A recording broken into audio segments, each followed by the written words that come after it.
Bienvenidos un día más a lo que llamamos los vicios del periodismo, un espacio que quiero que invite a la reflexión tanto para los que somos profesionales de la comunicación como para los que no lo son. De alguna manera todos consumimos información, ya sea para conectarnos con lo que sucede en el mundo, ya sea para formarnos una opinión. Yo llevo ya en el periodismo pues más de 35 años y en la televisión pues desde el año 97, en torno a 28 años, y me dedico a la información.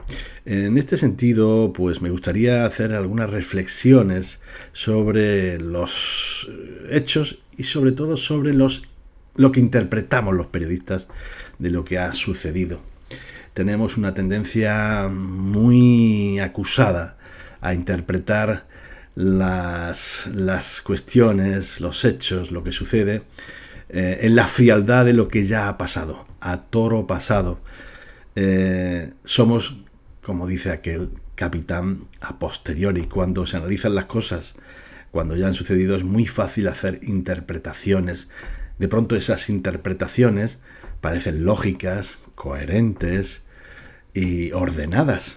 Sin embargo, antes de que sucedan los hechos, esas interpretaciones no eran ni tan lógicas, ni tan coherentes, ni tan ordenadas. Yo creo que los humanos efectivamente necesitamos un cierto orden para explicarnos una realidad que es muy compleja. De hecho, si tuviéramos que informarnos con la complejidad que tiene la propia realidad, sería prácticamente un imposible. En el caso de la literatura, hay quien dice que, yo creo que es bastante cierto, la literatura tiene un sentido de unidad para reflejar una realidad demasiado fragmentada. Y yo creo que se puede aplicar bastante a las interpretaciones periodísticas de los grandes eventos, de los grandes sucesos, ya sean políticos, sociales o económicos, también deportivos, por otra parte.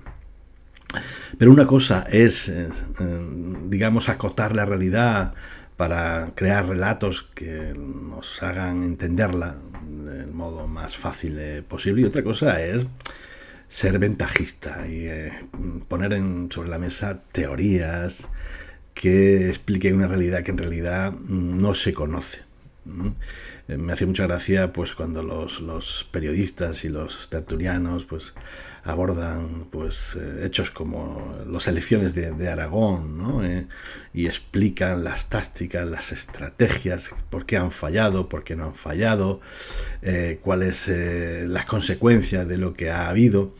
Cogen a lo mejor un hecho muy puntual y lo elevan directamente a categoría, ¿no? Y lo dicen con toda convicción, una convicción que no existía antes de que existiera el hecho.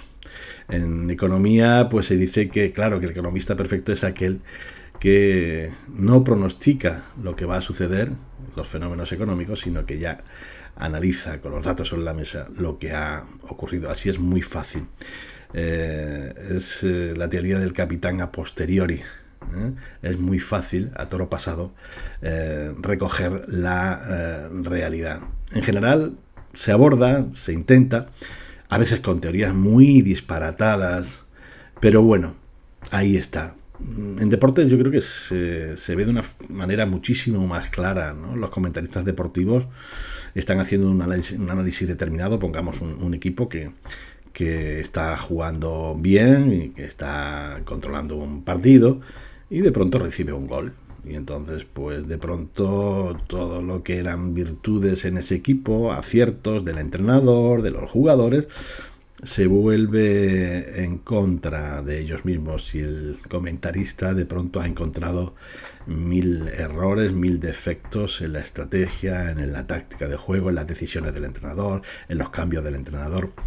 Bueno, es muy, muy ventajista y muy fácil. A veces cambian de 5 minutos en 5 minutos, ¿no? de opinión.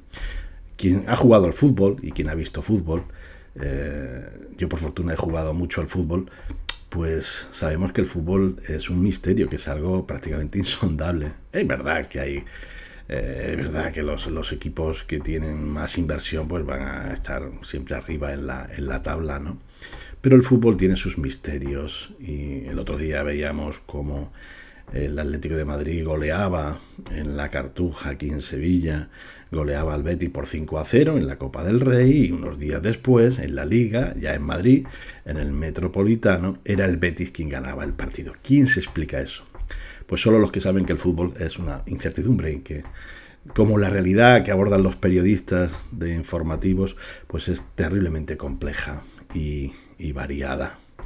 En fin, este era un asunto que me gustaría, que reflexionáramos para que no nos dejemos llevar.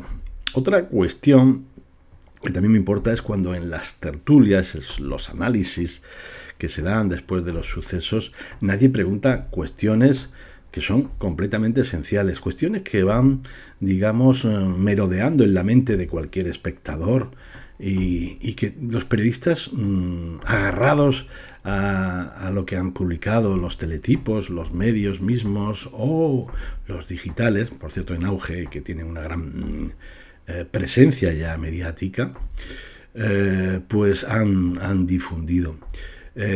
Pero hay que ir más allá. A veces hay que hacerse preguntas mucho más lógicas y hay que ponerse en la piel del espectador o del oyente o del lector. Hay que ir a preguntas muchas veces esenciales que no se responden. Y para mí un consejo que yo daría, una sugerencia que haría a los contertulios es: ¿qué se está preguntando el espectador o el oyente que está en casa? Cuestiones que pueden parecer muy evidentes para los periodistas que tienen la información muy caliente, ellos la conocen, pero el espectador no tiene esa respuesta que el periodista da por hecho que sí tiene. No, hay que hacer un esfuerzo de empatía, digamos, con quien ve la tele, con quien escucha un programa de radio, con quien lee un digital o un periódico de papel. Bien, y otra cuestión sobre la que quería ya brevemente hacer una pequeña llamada es, y esta es para los consumidores de información, para quienes vemos televisión, escuchamos radio, leemos un digital o leemos un periódico de papel. Y es no dejarnos seducir por la personalidad, por el carácter, por la impronta de quienes dan la información, de quienes opinan sobre los hechos.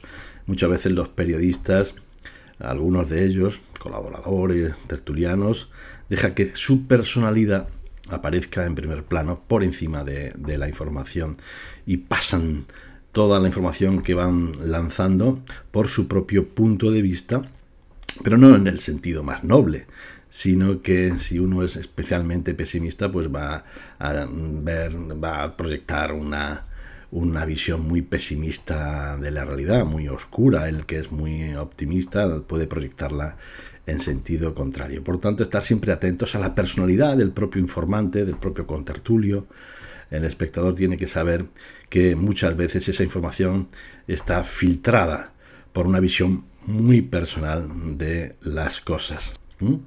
Y puede gustarte, por supuesto, el perfil de ese comunicador, de ese comentarista o de ese crítico de cine. Te puede gustar perfectamente y apasionar, pero siempre teniendo en cuenta que ese crítico de cine o ese comunicador van a contar la realidad según un punto de vista muy particular y que está determinado por su propia personalidad, por su propia visión del mundo, no ya desde un punto de vista ideológico, sino desde el punto de vista de sus entrañas, de su personalidad, de su carácter y de su identidad personal.